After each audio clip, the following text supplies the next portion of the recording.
In 2 Nephi chapter 30 today. Nephi is concluding this phase of his sermon anyway. He ends the chapter, I make an end of my sayings. He has been speaking for quite a few chapters now, quoting Isaiah, reminding us the mercy of God and being willing to receive that. And the last few verses of this chapter, he's reminding us of the nature of God. To me, I'm going to start in verse 9, and I'm thinking about loving heavenly parents who care about their children. And I've had this with my kids. Occasionally, they're fighting, and you've got a big kid that's beating up a little kid, and you've got to intervene somehow. And sometimes that involves, just separating, breaking up the fight. When it gets really bad, I haven't had this in my own house personally, but when it gets really bad, you need to move out. People have to separate, kind of like the Nephites and Lamanites. So here's how God judges in verse 9.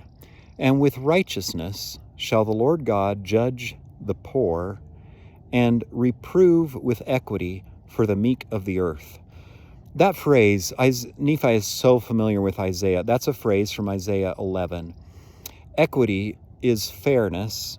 It is impartial judgment, trying to not bias things, but be fair. I find it fascinating that he says he will judge the poor and reprove. Reprove means to correct with equity for the meek of the earth.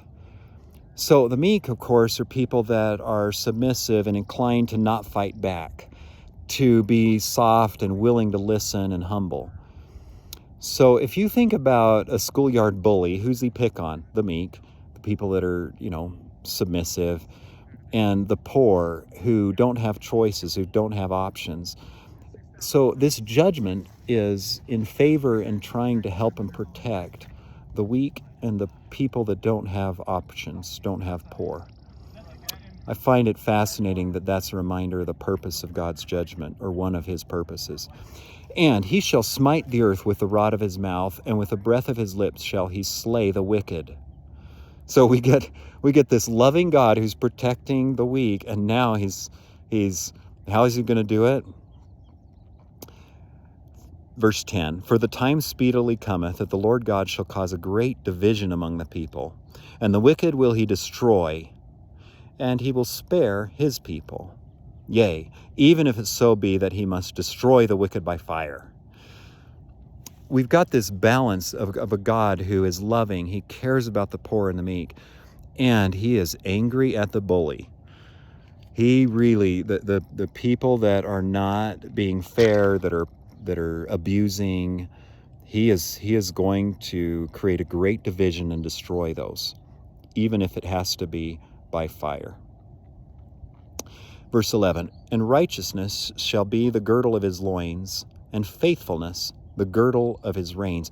A girdle is just a garment or a piece of clothing that you put around to protect your waist, and he says that will be his what he surrounds himself with, righteousness and faithfulness. And then shall the wolf dwell with the lamb, and the leopard shall lie down with the kid, and the calf and the young lion and the fatling together, and a little child shall lead them. Another phrase from Isaiah. So after you have removed the bullies, the abusers, the awful wickedness that is violating the poor and the meek, after you remove them, you can have tremendous peace.